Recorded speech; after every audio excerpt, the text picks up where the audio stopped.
Hello friend, electrical life में आप सभी का स्वागत है। फ्रेंड्स, इस वीडियो में डिस्कस करेंगे इलेक्ट्रिकल मशीन के बारे में। और इस इलेक्ट्रिकल मशीन में हमारा जो पहला चैप्टर होगा वो होगा डीसी मशीन का। डीसी मशीन में आपको पता है कि दो चीज़ आती है, एक होता है डीसी जनरेटर और एक होता है डीसी मोटर। तो मैं कोशिश करूँगा कि दोनों चीज़ इसमें कवर हो सके। ठीक है, मैक्सिमम एमसीक्यू इससे हम करवा लें, फिर उसके बाद और भी एमसीक्यू हम लेंगे। अभी के लिए आप इतना एमसीक्यू हम कवर करते हैं, फिर धीरे धीरे और भी वीडियोज़ आएंगी इस पर। आप बस आराम से देखते रहिए। ठीक है, चलिए तो हम क्वेश्चन से स्टार्ट करते हैं। तो देखिए, पहला क्वेश्चन हमारा जो है वो डीसी जनरेटर से है। तो देखिए, डीसी जनरेटर से हमारा पहला क्वेश्चन है। तो पहला क्वेश्चन क्या है कि frequency of a generator when the number of poles are 8 and speed is 750 RPM will be. अब देखिए, ये जो क्वेश्चन है यानी एक जनरेटर की आवृत्ति क्या होगी, आपसे फ्रीक्वेंसी पूछ रहा है जब इसमें 8 की संख्या में पोल्स हैं तथा गति 750 आरपीएम है। तो देखिए फ्रेंड्स, जब भी ऐसा क्वेश्चन आएगा ना, तो आपको करना क्या है कि सबसे पहले frequency and number of poles and n, इन तीनों के बीच में कोई रिलेशन होता है कि नहीं होता है, ये आपको याद होना चाहिए। ठीक है, तो अगर हम बात करें तो जो फ्रीक्वेंसी और स्पीड के बीच का रिलेशन होता है, ठीक है, 120F/P, ये बहुत इंपॉर्टेंट फार्मूला, हर जगह आपको नंबर ऑफ स्पीड निकालने के काम आएगा। यानी कि स्टेटर की स्पीड क्या है, इंडक्शन मोटर में आप पढ़ोगे तो n बराबर 120F/P। ये कई जगह आपको काम आने वाला है, इसलिए आप हमेशा सिंक्रोनस स्पीड, इसको कहीं कहीं पे हम सिंक्रोनस स्पीड बोलते हैं।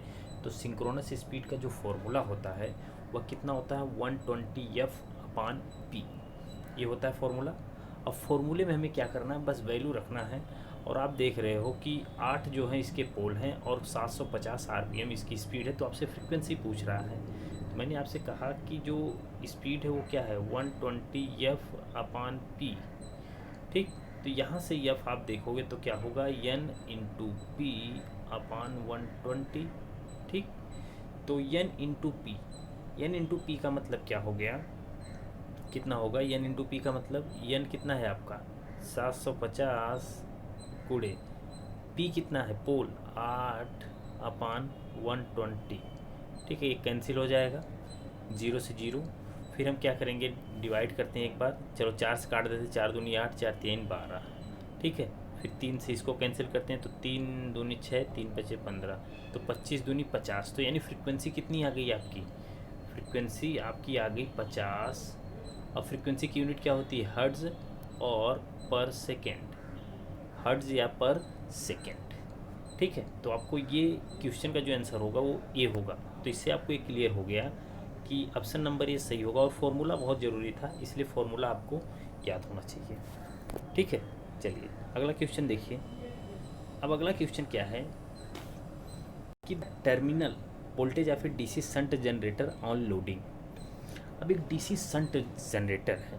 अब देखिए, मैं एक जनरेटर की अगर बात करूं तो थोड़ा सा ध्यान से आप सुनिएगा कि एक जनरेटर की अगर मैं बात करूं तो एक जनरेटर जो होता है, जनरेटर जनरेटर तो जनरेटर में हमारा इनपुट जो होता है वो क्या होता है, मैकेनिकल, और आउटपुट पे हमको क्या मिलता है, इलेक्ट्रिकल।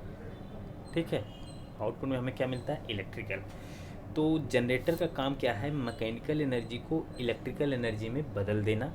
अब जनरेटर आपके कई तरह के हो सकते हैं, जैसे कि हम नॉर्मली पढ़ते हैं कि जनरेटर हमारा कितने टाइप का होता है। तो जनरेटर हमारा होता है सीरीज जनरेटर, उसके बाद हमारे पास होता है शंट जनरेटर, उसके बाद होता है कंपाउंड जनरेटर जिसमें लॉन्ग शंट कंपाउंड और शॉर्ट शंट कंपाउंड आते हैं।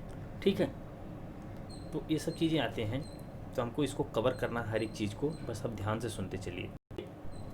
अब देखिए, सीरीज जनरेटर की अगर मैं बात करूँ, देखिए कोई भी मशीन होगी, कोई भी डीसी मशीन होगी, उसमें 2 कॉइल होंगी, उसमें 2 फील्ड होंगी। ठीक है, एक आपकी होती है फील्ड कॉइल, ध्यान से सुनिएगा क्या होती है, एक होती है फील्ड कॉइल और एक होती है आर्मेचर कॉइल। ठीक है, एक होती है आर्मेचर कॉइल। जैसे कि हम कहते हैं कि हमारा कोई भी मशीन है उसमें 2 पार्ट होते हैं, एक तो हमारा होता है स्टेटर और एक हमारा होता है रोटर।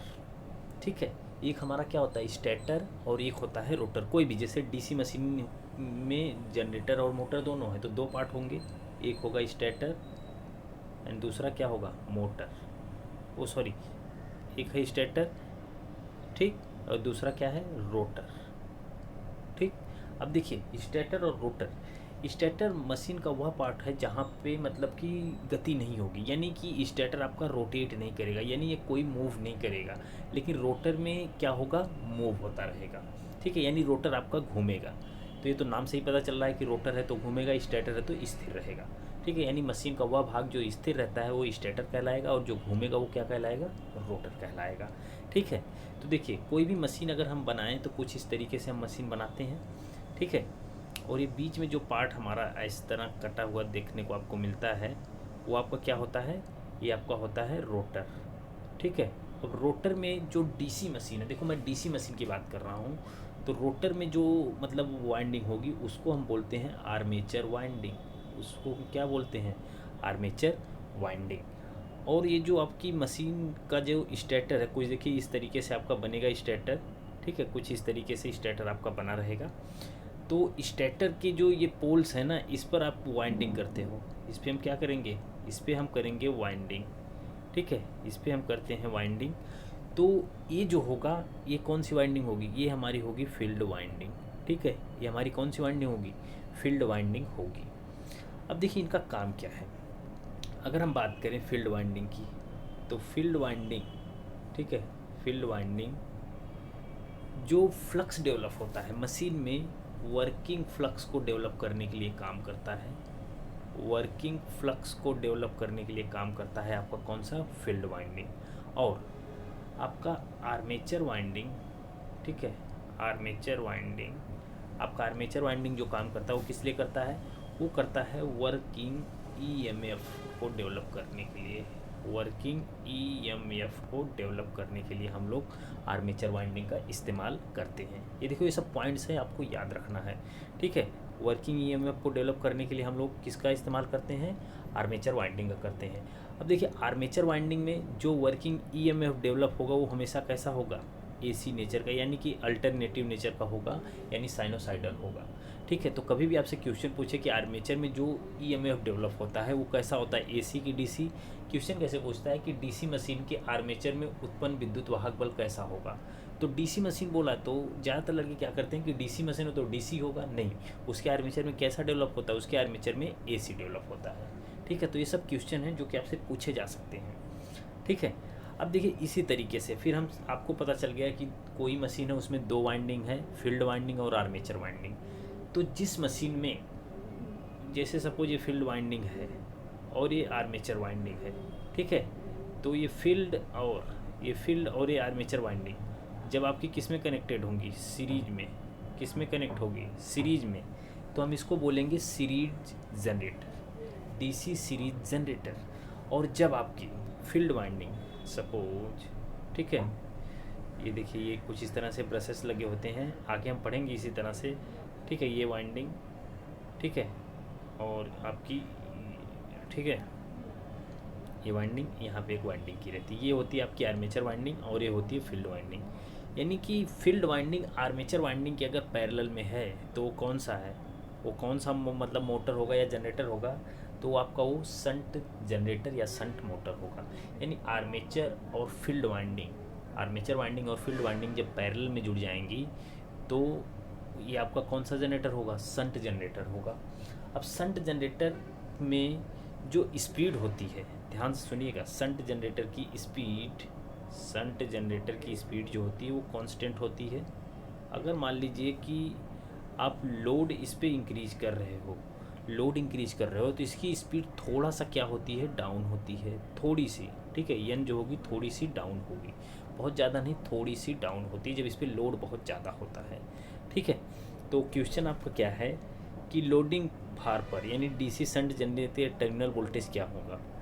ठीक है, तो लोडिंग भार पर डीसी शंट जनरेटर के टर्मिनल वोल्टेज की बात की गई है कि टर्मिनल वोल्टेज या फिर DC shunt generator on loading. अब देखिए अगर आपने कैरेक्टरिस्टिक पढ़ा होगा तो ये देखिए कुछ इस तरीके से आपका बनाया रहता है। ठीक है, ये देखिए इस तरीके से, तो आप देखेंगे कि नो लोड पर आपका वोल्टेज पूरा इतना मिलता है। ठीक है, ये नो लोड की कंडीशन बता रहे हैं, लेकिन जैसे ही लोड बढ़ाते हैं तो इसका वोल्टेज थोड़ा सा डाउन हो जाता है। लोड बढ़ाने से क्या होता है, देखो क्यों डाउन हो जाता है। लोड बढ़ाने का मतलब क्या है कि आई को बढ़ा रहे हो, यानी लोड बढ़ाने का मतलब आर्मेचर करंट बढ़ेगी। आर्मेचर करंट बढ़ेगी तो इसका मतलब आर्मेचर ड्रॉप भी तो बढ़ेगा। ठीक है, लोड बढ़ने का मतलब क्या, आर्मेचर करंट का बढ़ना। आर्मेचर करंट बढ़ने से क्या होगा, आई ए आर ड्रॉप बढ़ जाएगा। आई ए आर ड्रॉप बढ़ जाएगा। तो अगर आई ए आर ड्रॉप बढ़ गया, इसका मतलब है कि आपका टर्मिनल पे जो वोल्टेज मिलेगा वो आई ए आर ड्रॉप बढ़ने से क्या होगा, इतना ड्रॉप हो जाएगा, उसके बाद जो बचेगा वो टर्मिनल पर आपको मिलेगा। तो इससे थोड़ा सा क्या होता है, डीसी शंट जनरेटर में थोड़ा सा कम हो जाता है। ठीक है, थोड़ा सा कम होता है। अब देखिए, अब ध्यान से आप समझिए कि डीसी शंट जनरेटर में जब लोड डाला जाता है तब धारा बढ़ने से टर्मिनल वोल्टेज में गिरावट आ जाती है। देखिए, जब हम क्या करते हैं, जब लोड डाला जाता है तो धारा क्या होती है, बढ़ती है। मैंने कहा कि लोड बढ़ने से धारा बढ़ती है, जिससे टर्मिनल वोल्टेज में गिरावट आती है। कैसे, V बराबर E minus I A R ए। अच्छा, ये पॉइंट आपको याद रखना है कि टर्मिनल वोल्टेज बराबर V बराबर ई ए माइनस आई ए आर ए। ये जो कंडीशन है ना, ये डीसी जनरेटर के लिए है।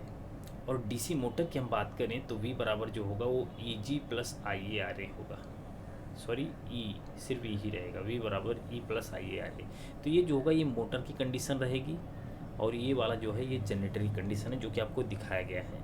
ठीक है, अब देखिए क्या है कि टर्मिनल वोल्टेज समान रखने के लिए जनित्र में स्वचालित नियामक लगाना बहुत आवश्यक है, अन्यथा टर्मिनल वोल्टेज में अधिक कमी आ जाएगी।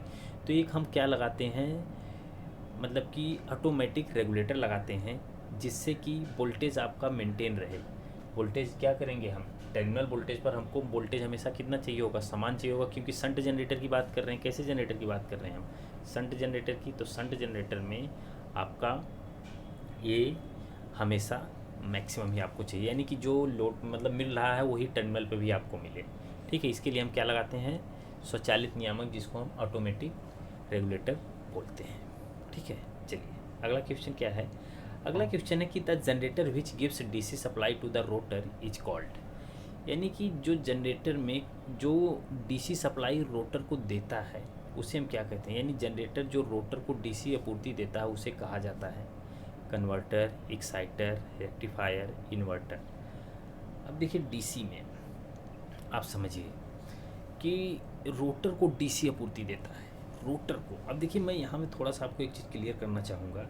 ठीक है, कि जैसे डीसी जनरेटर है उसमें हम लोग इस्तेमाल करते हैं, ठीक है, उसमें हम क्या यूज करते हैं आपको बताना है। ठीक है, तो इस क्वेश्चन से क्या मिल रहा है आपको कि जो generator which gives DC supply to the rotor is called, यानी जनरेटर जो रोटर को डीसी आपूर्ति देता है उसे क्या कहा जाएगा, जो रोटर को डीसी आपूर्ति देता है उसे हम क्या कहेंगे, कन्वर्टर, एक्साइटर, रेक्टिफायर, इन्वर्टर। तो इसमें से आपको क्या लगता है कि क्या कहा जाएगा, तो उसको हम कहते हैं एक्साइटर। यानी कि जो जनरेटर को डीसी देगा, देखो क्वेश्चन को समझिएगा, कि जो जनरेटर को डीसी सप्लाई देगा उसे हम क्या कहेंगे, एक्साइटर। रेक्टिफायर का काम क्या होता है, ये एसी को डीसी में बदलता है, कन्वर्ट एसी टू डीसी। ठीक है, तो ये चीज़ें आपको देखना। चलिए अगला क्वेश्चन हम देखें। अगर देखिए अगला क्वेश्चन क्या है, क्वेश्चन आपका है कि जनित्र द्वारा जनित विद्युत वाहक बल की आवृत्ति किस पर निर्भर करती है। तो अभी हमने कहा कि जनित्र द्वारा मतलब कि जनित्र यानी जनरेटर द्वारा जो इंड्यूस्ड ईएमएफ की फ्रीक्वेंसी है किस पर निर्भर करती है, फ्रीक्वेंसी बेसिकली किस पर निर्भर करती है, 120 नहीं आप देखोगे तो एन बराबर जो होता है 120 एफ अपान पी। तो यहाँ से एफ बराबर क्या होता है, एन इंटू पी अपान 120। मैंने हमेशा बताया कि आपको हमेशा ये फॉर्मूला याद रखना, ये हमेशा यूज होगा आपका। ठीक है, तो ये किस पर डिपेंड कर रही है, स्पीड पर और नंबर ऑफ़ पोल्स पर, यानी गति पर और नंबर ऑफ़ पोल्स, यानी ऑप्शन नंबर सी आपका सही हो जाएगा। ठीक है, चलिए अब देखिए अगला क्वेश्चन क्या है कि एक जनरेटर का निर्धारण 20 किलोवाट 200 वोल्ट डीसी वह भारधारा की आपूर्ति कर सकता है। अब देखिए एक सिंपल सा ये जो है ये आपका ये पावर है, आप समझ सकते हो किलोवाट में दिया है, और ये वोल्टेज आपको दिया है। तो आपको पावर पता है, वोल्टेज पता है, तो आपसे करंट पूछ रहा है कि भार धारा कितना होगी, लोड धारा कितना होगी। ठीक है, तो लोड धारा निकालने के लिए हम क्या करेंगे, देखिए ध्यान से, अब इसमें हमें कुछ करना नहीं है। ठीक है, आपको यहाँ पे क्या क्या पता है, पी पता है और वीटी पता है, आईएल आपसे पूछा है। तो आपको मैंने हमेशा आपको बताया है कि बेसिक इलेक्ट्रिकल में भी मैंने आपको बताया, जितने भी यूट्यूब पे मेरे वीडियोस देखते होंगे उनको पता होगा कि पावर के 3 फॉर्मूले होते हैं। V इंटू आई होता है, आई स्क्वायर आर होता है, ठीक, ये आई स्क्वायर आर होता है, फिर V स्क्वायर बटे आर होता है। तो ये सब चीज़ें होती हैं, ठीक है। तो आप देखोगे कि V into I square R और V स्क्वायर आर, ये जो पावर है बेसिकली यही चीज़ है, ठीक है। 2 किलोवाट है। 2 किलोवाट आपका पावर दे रखा है और वोल्टेज आपको 200 वोल्ट दे रखा है, करंट पूछ रहा है। तो P बराबर हम लगाएंगे V इंटू आई वाला फॉर्मूला। तो यहाँ से I बराबर आप देखोगे कि P अपान आई, तो P कितना है 2 किलो। 2 किलो का मतलब क्या होता है 10⁻³ अपान 200, ठीक। तो आप देखेंगे कि ये 2000 हो जाएगा, 2000 अपान 200, तो ये कैंसिल होगा, 2 दहा में 20, तो आपका कितना आएगा 10 एम्पियर आ जाएगा। कितना आएगा 10 एम्पियर। तो बहुत ही आसान क्वेश्चन था, आराम से आप लगा सकते थे, 10 एम्पियर हो जाएगा, ठीक है। चलिए अब देखिए डीसी जनरेटर में प्रारंभ में प्राप्त होती है।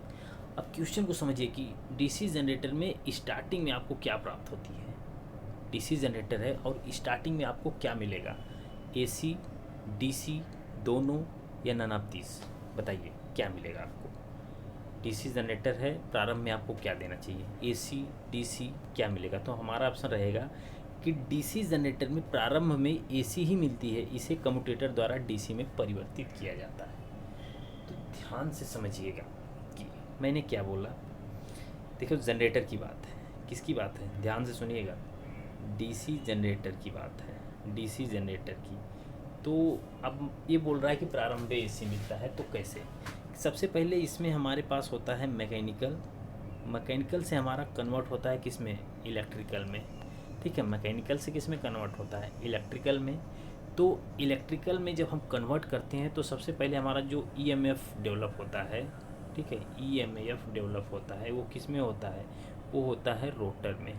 किस में होता है, रोटर में। देखिए अगर आपने देखा होगा तो वो आपका फिगर कुछ इस तरीके से बना रहता है, ठीक है, कुछ इस तरीके से आप फिगर अपना बना के चलते हो, सॉरी, ठीक, कुछ इस तरीके से हम अपना फिगर बना के चलते हैं, ठीक है। बीच में हमारा रोटर रहता है और इस रोटर के साथ आप देखोगे कि एक मतलब हैंडल इस तरीके से लगा रहेगा, ये रहेगा मैकेनिकल हैंडल, ठीक है, जिसको हम घुमा के क्या करते हैं इस रोटर में। सपोज ये रोटर है, ठीक है, ये रोटर है, तो यहाँ पे हम क्या करते हैं ईएमएफ को डेवलप करते हैं, ईएमएफ को डेवलप करते हैं। और यह ईएमएफ जो होगा कैसे नेचर का होगा, एसी होगा। कैसे नेचर का होगा, एसी होगा। इसलिए हमेशा जब भी आपसे डीसी जनरेटर पूछे तो डीसी जनरेटर में सबसे पहले आपके पास क्या डेवलप होगा, एसी डेवलप होगा, ना कि डीसी डेवलप होगा, ठीक है। लेकिन डीसी मोटर होगा तो डीसी मोटर में सबसे पहले कौन सी सप्लाई होगी, डीसी होगी, तब जाएगी कहाँ पे, रोटर में। तो रोटर में तो एसी ही रहेगा, चाहे डीसी जनरेटर हो चाहे डीसी मोटर हो, ठीक है, रोटर में हमेशा एसी रहेगा।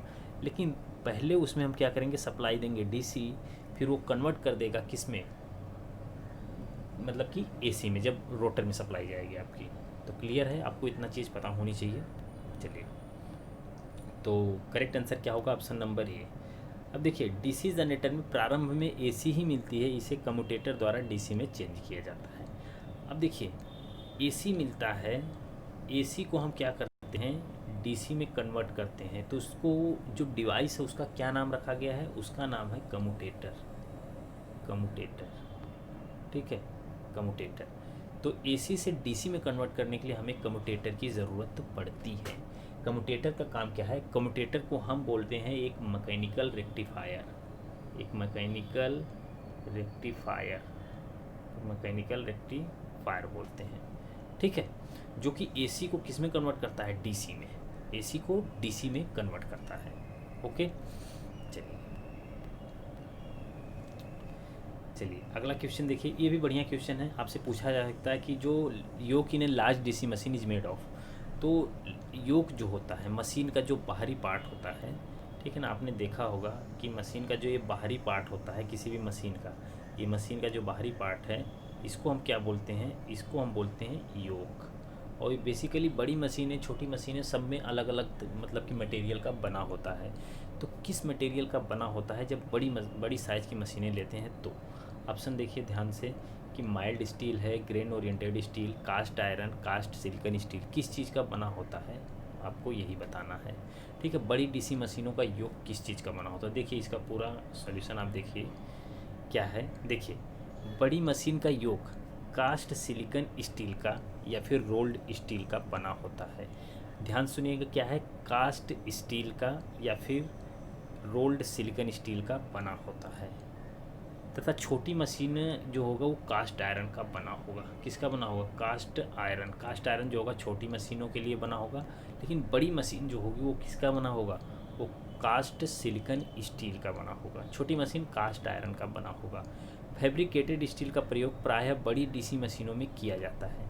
तो कहीं कहीं पे हम ये भी करते हैं। तो ऑप्शन नंबर जो है कौन सा है? ऑप्शन नंबर डी आपका करेक्ट आंसर होगा, यानी कास्ट सिलिकॉन स्टील। और कास्ट आयरन जो होगा ये किसका बना होगा? ये जब छोटी मशीन हम यूज करेंगे। जब आपको यहाँ पे लार्ज मशीन नहीं दिया रहता ना, तो आपका करेक्ट आंसर कास्ट आयरन ही होता। फिर आपसे जब कंफर्म नहीं किया गया है तो देखना इन दोनों में से एक ही ऑप्शन में रहेगा, दोनों नहीं रहेगा, फिर एक ही रहेगा ऑप्शन में। और वहाँ पर ज़्यादातर आपका कौन सा सही होता है? कास्ट आयरन सही होता है। ठीक है, चलिए अगला क्वेश्चन।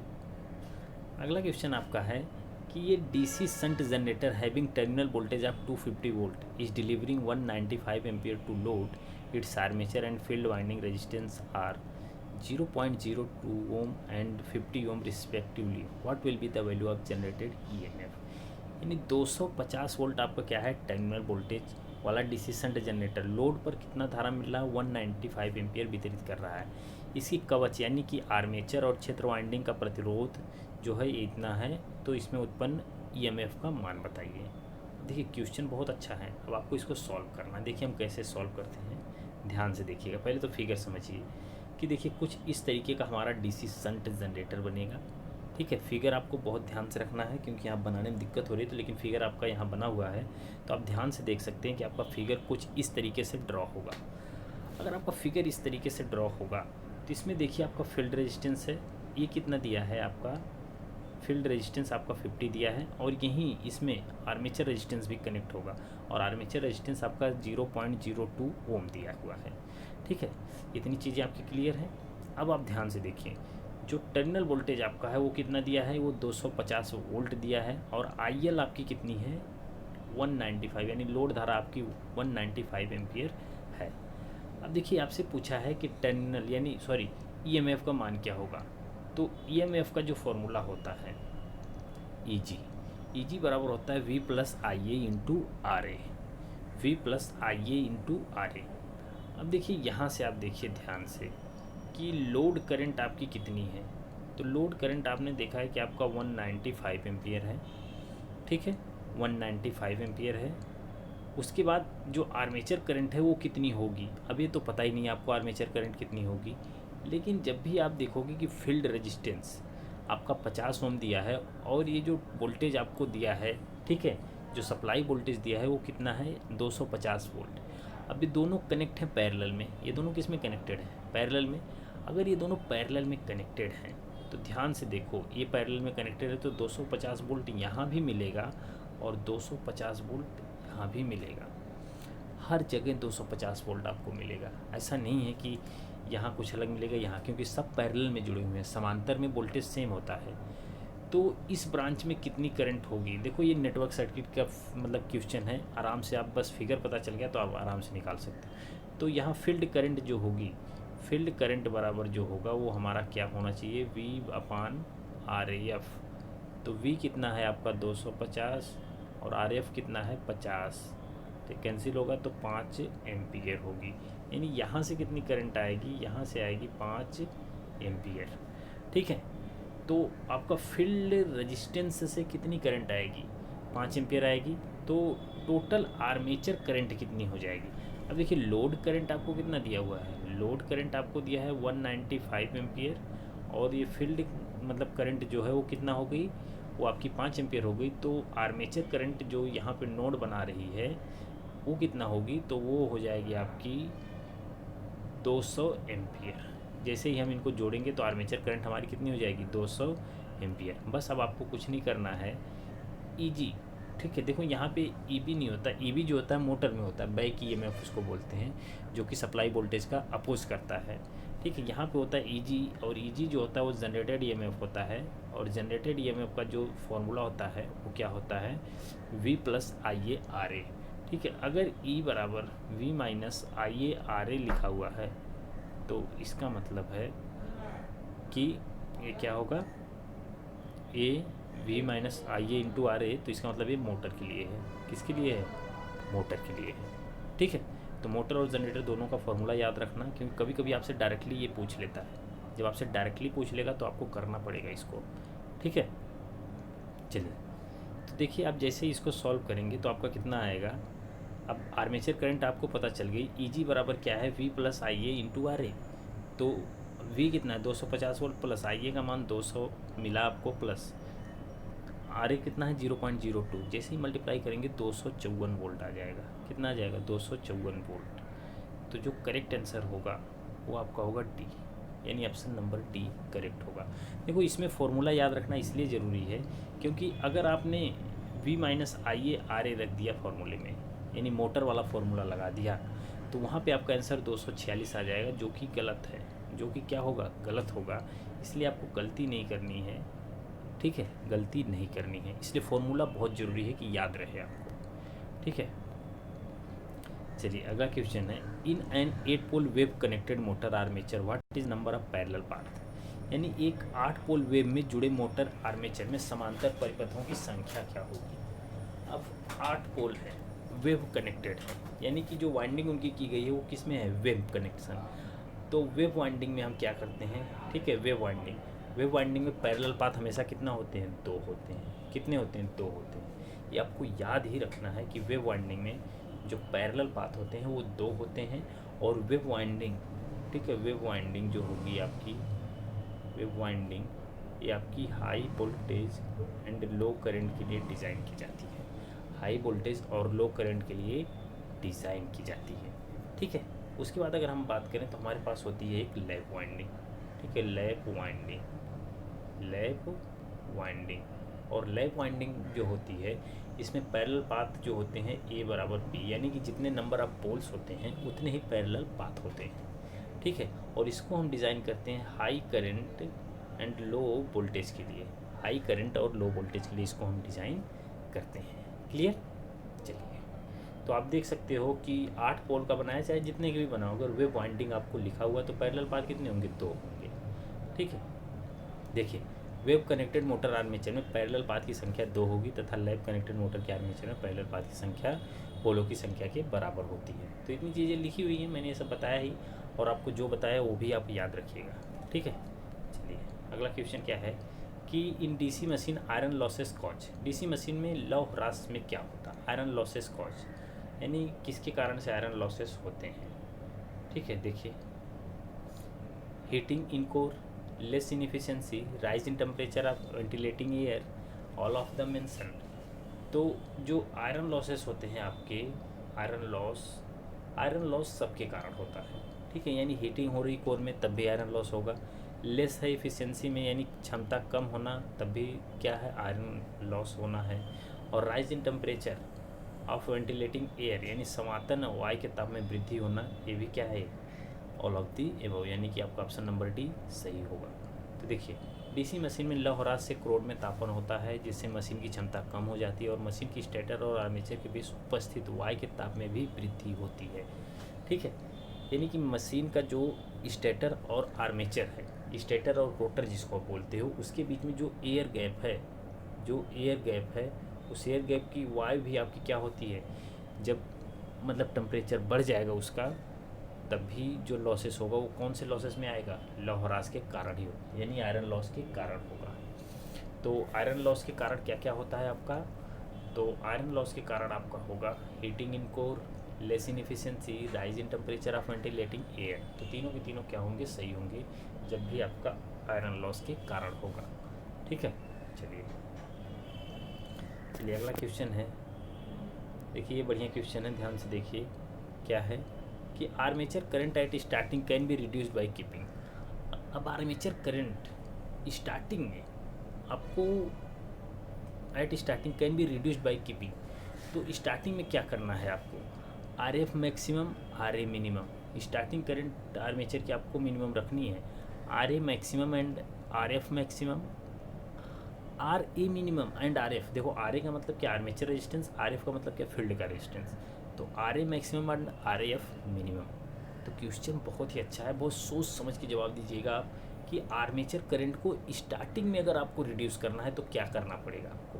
ठीक है, अगर आर्मेचर करंट आपको स्टार्टिंग में रिड्यूस करना है तो देखिए आपको एक चीज़ पता होगी कि जब भी हमारी करंट बढ़ती है तो रेजिस्टेंस हमारा कम होता है, जब हमारा रेजिस्टेंस ज़्यादा होता है तो करंट कम होती है। यही तो हम जानते हैं कंसेप्ट। कह रहा है स्टार्टिंग में हमको आर्मेचर रेजिस्टेंस नहीं, आर्मेचर करंट को कम करना है स्टार्टिंग में। अब आर्मेचर करंट स्टार्टिंग में कम तब होगा, ठीक है, आर्मेचर करंट स्टार्टिंग में कम तब होगा जब उसका रेजिस्टेंस मैक्सिमम होगा। इसका मतलब आर्मेचर करंट को स्टार्टिंग में मिनिमम करने के लिए आर ए को हमें मैक्सिमम रखना पड़ेगा और आर एफ को उस टाइम हमको क्या रखना पड़ेगा, मिनिमम रखना पड़ेगा। उसके बाद आर एफ आपका मैक्सिमम हो जाएगा और आर ए क्या हो जाएगा, मिनिमम हो जाएगा। ओके, ठीक है। तो देखिए कि आर्मेचर आर ए अधिकतम और फील्ड रेजिस्टेंस न्यूनतम बनाए रखने पर डीसी मशीन आरंभ होते समय आर्मेचर धारा को घटाया जा सकता है। ठीक है, सामान्यतः आर्मेचर प्रतिरोध का मान कम से कम रखा जाता है और फील्ड प्रतिरोध का मान अधिक से अधिक रखा जाता है। तो आपने समझ गए कि मैं क्या बोला कि जब हमें स्टार्टिंग करंट कम करनी है तब हम आर्मेचर के मान को अधिक रखेंगे और फील्ड रेजिस्टेंस को मिनिमम रखेंगे। लेकिन नॉर्मल अगर हम बात करेंगे तो आर्मेचर रेजिस्टेंस का मान कम से कम रखा जाता है और फील्ड प्रतिरोध यानी जो आर एफ है उसको हम ज़्यादा से ज़्यादा रखा जाता है। अगर डीसी मशीन जनरेटर के रूप में कार्य कर रही हो तो फील्ड प्रतिरोध का मान क्रिटिकल फील्ड रेजिस्टेंस के मान से सदैव कम होना चाहिए।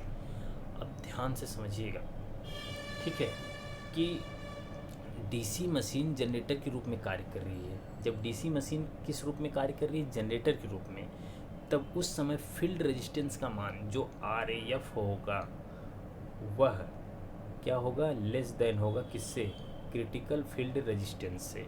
ठीक है, के मान से सदैव कम होना चाहिए। अब क्रिटिकल फील्ड रेजिस्टेंस क्या है, अगर आर एफ का मान क्रिटिकल फील्ड रेजिस्टेंस के बराबर या उससे ज़्यादा हो जाता है तो आर्मेचर में इंड्यूस्ड ईएमएफ होगा ही नहीं, आर्मेचर में इंड्यूस्ड ईएमएफ होगा ही नहीं। इसलिए डीसी जनरेटर के रूप में कार्य कर रही हो तो आरएफ यानी फील्ड रेजिस्टेंस का मान क्रिटिकल फील्ड रेजिस्टेंस से कम रखा जाता है। उसके बाद जब यही मशीन मोटर की तरह काम करेगी, यही वाली मशीन किसकी में काम करेगी, मोटर की तरह काम करेगी, तो आरएफ का मान क्रिटिकल फील्ड रेजिस्टेंस से ज़्यादा रखा जाएगा। ठीक है, एक रेजिस्टेंस फिक्स किया जाएगा, उससे ज़्यादा ही आपका फील्ड रेजिस्टेंस होना चाहिए। अगर उससे कम होगा तो फिर आपका जो ईएमएफ डेवलप होगा वो हो नहीं पाएगा। ठीक है, तो ये पॉइंट्स हैं आपको याद रखने हैं मोटर और जनरेटर दोनों के केस में आपसे क्वेश्चन पूछा जाएगा। ठीक है, इसलिए मैं बोलता हूँ कि आप प्रॉपर नोट्स बनाते चलिएगा।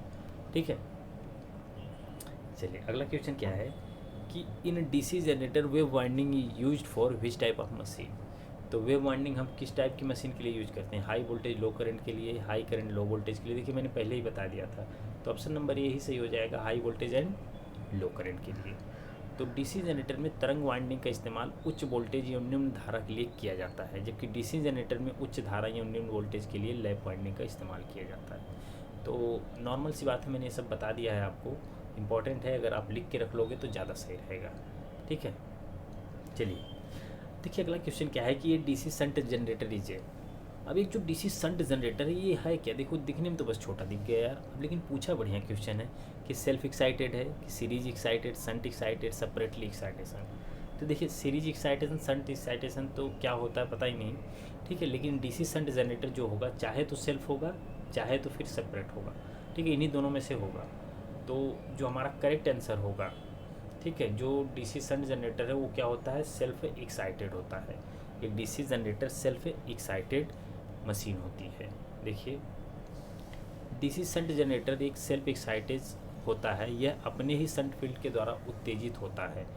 डीसी शंट जनरेटर लगभग स्थिर वोल्टेज प्रदान करने वाली जनरेटर होती है। डीसी शंट जनरेटर का इस्तेमाल बैटरी आवेशन और प्रत्यावर्तक के उत्तेजन में किया जाता है। बहुत ही इंपॉर्टेंट पॉइंट है, ध्यान से देखिएगा कि जो डीसी शंट जनरेटर का इस्तेमाल, ये एप्लीकेशन भी आपको दे दिया कि डीसी शंट जनरेटर का आप एप्लीकेशन कहाँ पे करोगे। तो डीसी शंट जनरेटर का जो एप्लीकेशन हमारा होता है बैटरी आवेशन यानी बैटरी चार्जिंग में। किसमें? बैटरी चार्जिंग, बैटरी चार्जिंग में, बैटरी चार्जिंग में। उसके बाद प्रत्यावर्तक, अगर अल्टरनेटर देखोगे, सिंक्रोनस मोटर देखोगे तो उसके रोटर को डीसी सप्लाई दिया जाता है। उसके रोटर को कौन सा सप्लाई दिया जाता है? DC supply. और ये डीसी सप्लाई जो दिया जाता है वो डीसी शंट जनरेटर द्वारा दिया जाता है, डीसी शंट जनरेटर द्वारा दिया जाता है। तो ये भी आपसे पूछ सकता है, तो इसलिए मैं कह रहा हूँ कि अगर आपको थोड़ा सा बस आइडिया होगा तो बहुत ही आसानी से आप इसको कर सकते हो। ठीक है, चलिए अगला क्वेश्चन। अगला क्वेश्चन है कि in a DC series generator the terminal voltage with increase in load will, यानी डीसी श्रेणी जनरेटर में भार बढ़ने पर टर्मिनल वोल्टेज पर क्या प्रभाव पड़ेगा। भार बढ़ा रहे हो तो टर्मिनल वोल्टेज पर क्या प्रभाव पड़ेगा। पहला ऑप्शन क्या है? डिक्रीज होगा। दूसरा क्या है? Increase gradually and then stay at rated voltage, increase to rated voltage and then may be decrease, remain nearly constant. अब देखिए in a DC series generator the terminal voltage will be increase in load will, यानी DC श्रेणी generator में भार बढ़ने पर terminal voltage. तो देखो भार बढ़ा रहे हो तो इसका मतलब क्या है कि आई को बढ़ा रहे हो, आई बढ़ाओगे तो आई आर ड्रॉप आपका बढ़ेगा, तो इससे हमारा रेटेड वोल्टेज जो होगा वो पहले तो इंक्रीज होगा। ठीक है, पहले क्या होगा? इंक्रीज होगा, उसके बाद क्या होगा? मे बी ये क्या होगा? डिक्रीज हो जाएगा। तो डीसी सीरीज जनरेटर की मैं बात कर रहा हूँ, डीसी सीरीज जनरेटर में लोड बढ़ने पर पहले उसका टर्मिनल वोल्टेज बढ़ता है, उसके बाद क्या होता है? फिर वो डिक्रीज होता है। उसके बाद क्या होता है? डिक्रीज होता है। ठीक है, देखिए डीसी सीरीज जनरेटर में भार बढ़ने पर टर्मिनल वोल्टेज निर्धारित वोल्टता तक बढ़ेगा और फिर घट सकता है। ठीक है, पहले निर्धारित, जैसे कि मान लो 250 वोल्ट आपने फिक्स किया है तो पहले यहाँ तक तो बढ़ेगा, 250 वोल्ट तक बढ़ेगा, उसके बाद फिर घट सकता है। डीसी श्रेणी जनरेटर का उल्टता नियमन ऋणात्मक होता है। बहुत इंपॉर्टेंट पॉइंट है कि जो डीसी सीरीज मोटर होता है उसका वोल्टेज रेगुलेशन क्या होता है? मतलब कि निगेटिव। इस जनरेटर का उल्टता नियमन सबसे ज़्यादा खराब होता है। तो आपसे कभी भी पूछे ना कि सबसे ज़्यादा खराब वोल्टेज रेगुलेशन किसका है, कौन से जनरेटर का, कौन से मोटर का है, तो आप क्या बताओगे? डीसी जनरेटर ही बताना। क्या बताना है? DC generator. तो इम्पॉर्टेंट है, याद रखिएगा आप इसको मिस नहीं कर सकते हो कि डीसी श्रेणी जनरेटर में भार बढ़ने पर टर्मिनल वोल्टेज पहले निर्धारित वोल्टेज तक, यानी जो फिक्स वोल्टेज है वहाँ तक बढ़ेगा, फिर घट सकता है। फिर उसके बाद क्या है कि डीसी श्रेणी जनरेटर का जो वोल्टेज रेगुलेशन है वो क्या है? मतलब कि निगेटिव होता है। उसके बाद इस जनरेटर का सबसे खराब वोल्टेज रेगुलेशन पूछा जाए तो श्रेणी जनरेटर यानी कि डीसी सीरीज जनरेटर या मोटर का होता है सबसे अच्छा बोला जाए, सबसे अच्छा। तो सबसे अच्छा आपका होता है किसका? शंट जनरेटर का। किसका? शंट जनरेटर का। ठीक है, तो शंट जनरेटर और सीरीज जनरेटर में डिफरेंस समझ में आ गया कि शंट जनरेटर का वोल्टेज रेगुलेशन पॉजिटिव होता है और उसका निगेटिव होता है और बहुत ख़राब होता है। ठीक है, श्रेणी का। चलिए अगला, इस simple method of increasing the voltage of A DC generator is, यानी एक डीसी जनरेटर की वोल्टता को बढ़ाने की सबसे आसान विधि क्या है। देखिए डीसी जनरेटर की वोल्टता बढ़ाने के लिए सबसे आसान विधि क्या हो सकती है।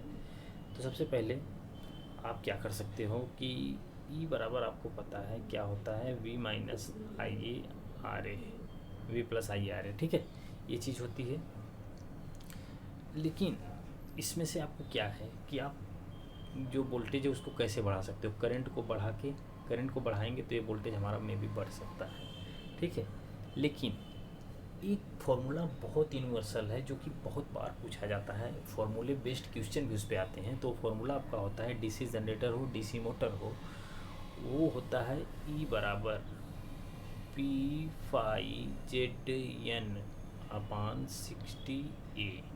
और 60 ए जो है ये पैरेलल पाथ है, ये आपका ए बराबर 2 रखा जाएगा जब आपकी वेव वाइंडिंग होगी, और ए बराबर पी रखा जाएगा जब आपकी लैप वाइंडिंग होगी। ठीक है, तो ये फॉर्मूला। अब इस फॉर्मूले से आप देख सकते हो कि आप क्या क्या बढ़ा के ईएमएफ का मान बढ़ा सकते हो। देखो ये डीसी जनरेटर और मोटर दोनों के लिए अप्लाई होता है।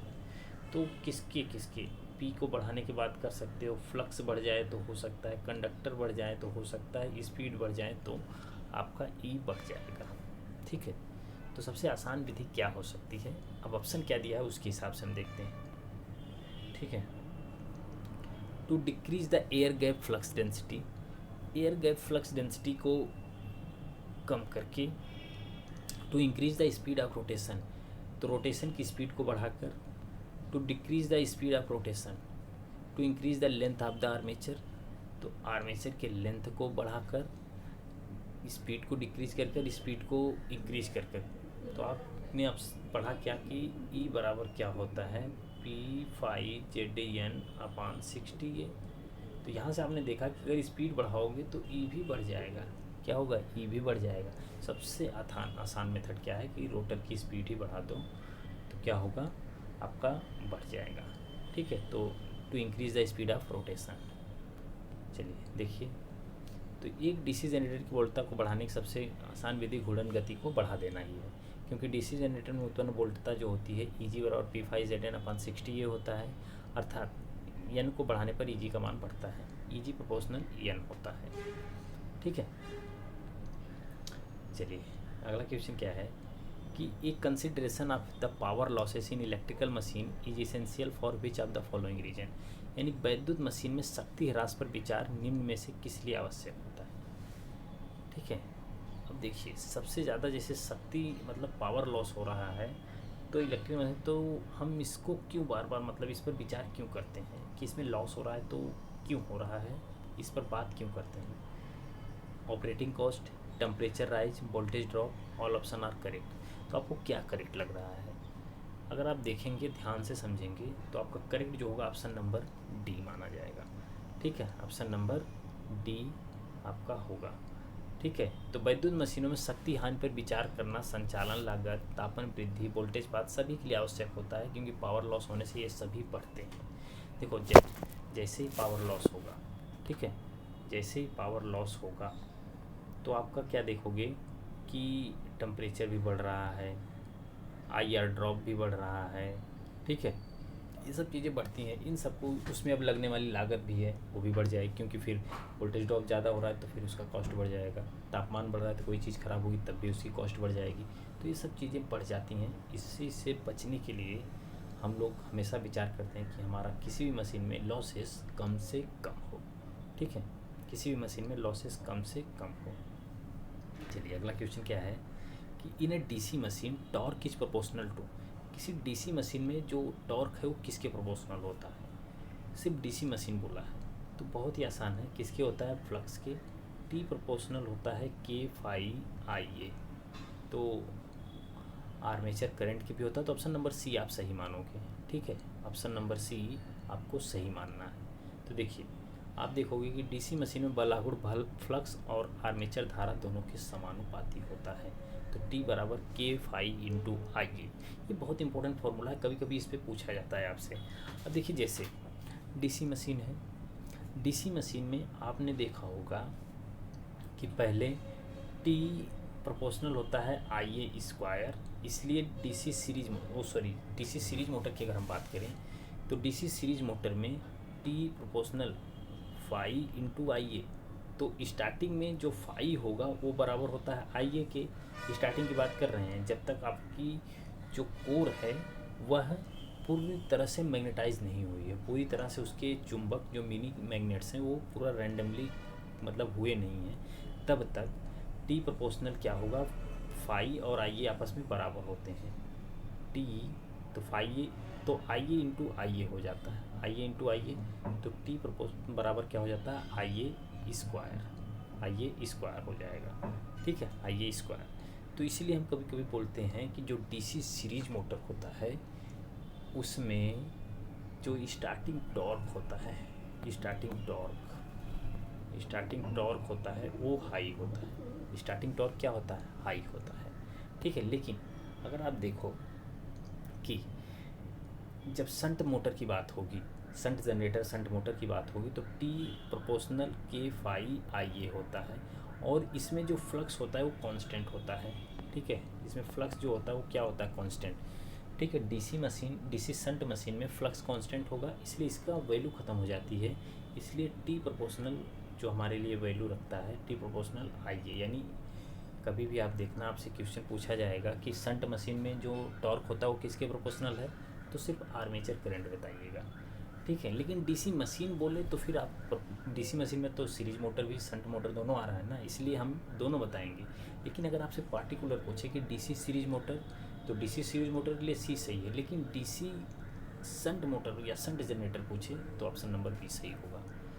ठीक है, ऑप्शन नंबर बी सही होगा। चलिए अब देखिए अगला क्वेश्चन। अगला क्वेश्चन है कि permanent magnet excitation is also known as. तो परमानेंट मैग्नेट एक्साइटेशन को हम और भी किस नाम से जानते हैं? Shunt excitation, series excitation, separate excitation, compound excitation.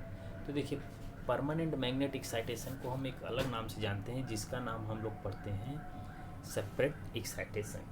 किस नाम से पढ़ते हैं? सेपरेट एक्साइटेशन के नाम से। ठीक है, तो देखिए अस्थायी चुंबक उत्तेजन को पृथक उत्तेजन भी कहा जाता है, यानी परमानेंट मैग्नेट एक्साइटेशन को सेपरेट एक्साइटेशन भी कहा जाता है। अस्थायी चुंबक उत्तेजन सामान्यतः छोटी मशीनों में यूज किया जाता है, यानी परमानेंट एक्साइटेशन हम किस में करते हैं? छोटी मशीनों में यूज करते हैं। अस्थायी चुंबक उत्तेजन वाली मशीनों में फ्लक्स कंट्रोल मेथड इस्तेमाल नहीं किया जा सकता।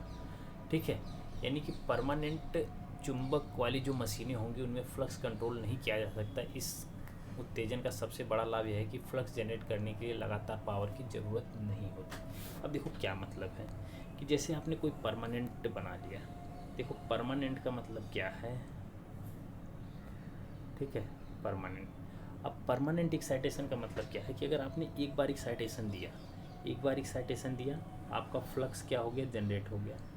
फ्लक्स आपका क्या हो गया? जनरेट हो गया। जब आपका फ्लक्स जनरेट हो गया तो फिर अब ये प्रॉपर काम करता रहेगा। ठीक है, क्योंकि इसको एक ही बार जनरेट करने के लिए जो पावर की ज़रूरत होगी वही। लेकिन एक चीज़ इसमें ये भी है कि जो फ्लक्स आपने जनरेट एक बार कर दिया, अब उसमें आप चेंज नहीं कर सकते, उसमें आप चेंज नहीं। परमानेंट का मतलब क्या? परमानेंट कर दिए। ठीक है, यानी जितना फ्लक्स आपको बनाना था, जितनी फ्लक्स डेंसिटी रखनी थी, जितना फ्लक्स आपको डेवलप करना था, आपने उतना ही डेवलप किया। उसके बाद जब एक बार बना दिए, एक बार मैन्युफैक्चर हो गया, फिर आप इसमें चेंज नहीं कर सकते। तो इसका एक डिसएडवांटेज ये भी है कि अगर मान लो फ्लक्स कंट्रोल नहीं कर सकते इसका, यानी एक बार फ्लक्स आपने डेवलप कर लिया तो फिर इस फ्लक्स को आप कंट्रोल नहीं कर सकते। ठीक है, लेकिन इसका एक एडवांटेज भी है कि जब फ्लक्स आपने एक बार डेवलप कर लिया, फिर आपको पावर की ज़रूरत नहीं है। फिर जितना फ्लक्स है उसी से आप वर्क करते रहोगे। ठीक है, तो परमानेंट मतलब कि एक्साइटेशन के फ़ायदा भी है, नुकसान भी है कि आप इसके फ्लक्स को कंट्रोल नहीं कर सकते। लेकिन फ़ायदा क्या है कि आपने एक बार फ्लक्स को डेवलप कर लिया तो फिर आपको पावर की ज़रूरत नहीं है, फिर उसी पावर से आप काम कर सकते हो। ठीक है, चलिए अगला क्वेश्चन है कि the function of interpole are. Interpole का फंक्शन क्या है? तो ये देखिए बहुत बेसिक सा क्वेश्चन है, कई बार तो हर जगह पूछा जाता है, तो आप तो वैसे भी इसको पढ़े होंगे, ऐसा कोई बहुत बड़ी बात नहीं है। लेकिन फिर भी हम देख लेते हैं कि ये क्या करता है। तो देखिए कि जो इंटरपोल का फंक्शन है वो क्या करता है? Nullify reactance voltage and reduce cross magnetization effect both. क्या करता है ये? नलीफाई यानी कि प्रतिघात वोल्टेज निरर्थक करना और क्रॉस चुंबकन प्रभाव घटाना दोनों। यानी कि नलीफाई रिएक्टेंस वोल्टेज, यानी रिएक्टेंस वोल्टेज को ख़त्म करना, निरर्थक करना, और रिड्यूस करता है क्रॉस मैग्नेटाइजेशन इफेक्ट। ठीक है, सॉरी क्रॉस, ठीक है, क्रॉस मैग्नेटाइजेशन इफेक्ट। देखो अब जो आर्मेचर रिएक्शन होता है, आपका सबसे पहले समझना है कि इंटरपोल हम यूज क्यों करते हैं। इंटरपोल यूज करते हैं हम मतलब कि आर्मेचर रिएक्शन को ख़त्म करने के लिए। अब आर्मेचर रिएक्शन आपका दो तरह का हो सकता है, दो तरह का होता है, हो सकता है क्या? दो तरह का होता है। एक होता है क्रॉस मैग्नेटाइजेशन, एक होता है डीमैग्नेटाइजेशन। एक होता है क्रॉस मैग्नेटाइजेशन, ठीक है, एक होता है क्रॉस मैग्नेटाइजेशन, एक होता है डीमैग्नेटाइजेशन। तो डीमैग्नेटाइजेशन और क्रॉस मैग्नेटाइजेशन। ठीक है, अब देखिए डीमैग्नेटाइजेशन हम क्या बोलते हैं? डीमैग्नेटाइजेशन में आपका फील्ड फ्लक्स यानी फाई एफ अगर अपोज कर रहा हो किसका? फाई ए का, यानी आर्मेचर फ्लक्स और फाई ए एक दूसरे के अपोजिट हों तो उसको हम बोलते हैं डीमैग्नेटाइजेशन। अगर फाई एफ और फाई ए एक दूसरे के कितने डिग्री पर हों, 90 डिग्री पर हों, तो उसको हम बोलते हैं क्रॉस मैग्नेटाइजेशन। ठीक है, क्या बोलते हैं? क्रॉस मैग्नेटाइजेशन बोलते हैं। उसके बाद अगर हम समझें तो देखिए कि आर्मेचर रिएक्शन क्या होता है। तो आर्मेचर रिएक्शन क्या होता है? आर्मेचर फ्लक्स पर, यानी कि फील्ड फ्लक्स पर आर्मेचर फ्लक्स के प्रभाव को, या फिर ये कहते हो कि आर्मेचर फ्लक्स पर फील्ड फ्लक्स का जो प्रभाव होता है उसके कारण कुछ फ्लक्स हमारा आर्मेचर का ख़त्म हो जाता है, उसी को हम क्या बोलते हैं? आर्मेचर रिएक्शन बोलते हैं। आर्मेचर रिएक्शन, ठीक है। आर्मेचर रिएक्शन क्या होता है कि फील्ड फ्लक्स का आर्मेचर फ्लक्स, यानी आप कह सकते हो फील्ड मतलब मेन फ्लक्स का आर्मेचर फ्लक्स पर जो मतलब इम्पोज होता है, जो उस पर इफेक्ट डालता है, उसी को हम क्या बोलते हैं? उसी को हम बोलते हैं आर्मेचर रिएक्शन। और आर्मेचर रिएक्शन को ख़त्म करने के लिए हम लोग किसका इस्तेमाल करते हैं? इंटरपोल्स का, ठीक है, कंपनसेटिंग वाइंडिंग का इस्तेमाल करते हैं। तो ये सब चीज़ें भी आएंगी, अभी क्वेश्चंस आएंगे, हम बहुत आसानी से करेंगे इन सबको, ठीक है। देखिए अंतर्ध्रुवों का कार्य, अंतर्ध्रुव मतलब इंटरपोल का कार्य प्रतिघात वोल्टेज यानी कि रिएक्टेंस वोल्टेज को निरर्थक करना और क्रॉस चुंबकन प्रभाव को घटाना है। इंटरपोल को कम्यूटेटिंग पोल या कम पोल कहा जाता है। इंटरपोल सदैव इंटरपोल रीजन अर्थात QH पर लगे होते हैं। इंटरपोल की वाइंडिंग आर्मेचर वाइंडिंग की श्रेणी में जुड़ी होती है। बहुत इंपॉर्टेंट लाइन है, कभी कभी आपसे ये भी पूछा जाता है, ठीक, अभी क्वेश्चन भी आएगा कि इंटरपोल की जो वाइंडिंग होती है, इंटरपोल की वाइंडिंग आपकी किसके सीरीज में होती है? तो ये होती है आर्मेचर की सीरीज में, यानी आर्मेचर वाइंडिंग और इंटरपोल वाइंडिंग दोनों एक दूसरे के सीरीज में जुड़े होते हैं, ठीक है। अब देखिए किसी भी जनरेटर में इंटरपोल की पोलैरिटी रोटेशन की दिशा में चलने पर मिलने वाले मेन पोल के समान होती है। यानी कि जनरेटर में, देखो जनरेटर में बात कर रहे हैं कि इंटरपोल की पोलैरिटी रोटेशन की दिशा में चलने पर मिलने वाले मेन पोल के समान होती है। तो जैसे कि मान लीजिए, अब मान लो इंटरपोल आपने कुछ इस तरीके से, मान लो ये आपका रोटेशन कर रहा है, ठीक है। जैसे मान लीजिए कि ये आपका N है और ये S है, N है और ये S है, ठीक है। तो फिर ये आपका मतलब कि मेन मतलब कि फील्ड फ्लक्स है, ठीक है, फील्ड फ्लक्स। फिर ये बीच में आपने आर्मेचर लगाया है, तो इसके जो फ्लक्स होंगे कुछ इस तरीके से। तो जैसे कि जिस रोटेशन में इसे घूमेगा ये, ठीक है, जिस रोटेशन में, उसी की पोलैरिटी की रोटेशन चलने पर मेन पोल के समान, यानी मेन पोल की जो मतलब की डायरेक्शन होगी वही किसकी डायरेक्शन होगी? इंटरपोल की होगी। किस में? जनरेटर में, ठीक है। चलिए तो देखिए अगला क्वेश्चन, अगला क्वेश्चन क्या है कि how will you change the rotation of DC shunt motor. DC shunt motor का रोटेशन आप कैसे चेंज कर सकते हो? बहुत बढ़िया क्वेश्चन है कि DC शंट मोटर का रोटेशन आप कैसे चेंज कर सकते हो। Change the field terminal, change the supply terminal, change the armature terminal, any 1 और 3। तो देखिए आपको पता है शंट मोटर है, शंट मोटर को हम आपने फिगर देखा था कि कुछ इस तरीके का आपका मतलब कि जनरेटर बना रहता है, उसी के पैरेलल में हम ये वाइंडिंग करते हैं, फिर ये सप्लाई लगा रहता है आपका, ठीक है। यहाँ EG आपका डेवलप होता है, ये RF होता है, कुछ इस तरीके का फिगर था। अब इसमें आपको DC शंट जनरेटर के रोटेशन को चेंज करना। रोटेशन कब चेंज हो सकता है आपका? या तो इसकी पोलैरिटी ही हम बदल देते हैं, किसका? फील्ड टर्मिनल को चेंज कर दे, ठीक है, या फिर change the armature terminal, armature terminal को हम चेंज कर दें। तो दो चीज़ चेंज करने से आपका उसका रोटेशन घूम जाएगा। तो फील्ड और आर्मेचर इन दोनों के चेंज करने से आपका हो जाएगा। तो DC शंट मोटर का घूर्णन क्षेत्र टर्मिनल बदलकर या आर्मेचर टर्मिनल में से किसी एक को बदलकर बदला जा सकता है, लेकिन दोनों को एक साथ बदलने पर मोटर पूर्व स्थिति की दिशा में ही चलती रहेगी। तो इम्पोर्टेंट क्या बोल दिया इसमें कि अगर DC शंट जनरेटर की रोटेशन बदलना है तो चाहे तो फील्ड को बदलो, चाहे फील्ड को बदलो या फिर आर्मेचर को बदलो, आर्मेचर को, लेकिन दोनों को एक साथ नहीं बदलना है, सिर्फ एक को। इसको बदलिए चाहे इसको, but not both, not both, दोनों को नहीं बदलना है, ठीक है। तो ये इम्पोर्टेंट था आपका, ओके। चलिए तो आज के लिए इतने क्वेश्चन करते हैं। नेक्स्ट वीडियो में हम फिर ऐसे ही इंपॉर्टेंट मतलब कि नेक्स्ट वीडियो में आपको यहाँ से फिर मिलेंगे। हम ऐसे ही करते करते तकरीबन DC जनरेटर और DC मोटर के कम से कम 300-400 मतलब क्वेश्चंस करेंगे। उसके बाद ट्रांसफार्मर के भी उसी तरह के क्वेश्चन, और ऐसे ही लंबे लंबे क्वेश्चंस हम ज़्यादा से ज़्यादा करेंगे जिसमें हम कवर कर सकें हर चीज़ को, ठीक है।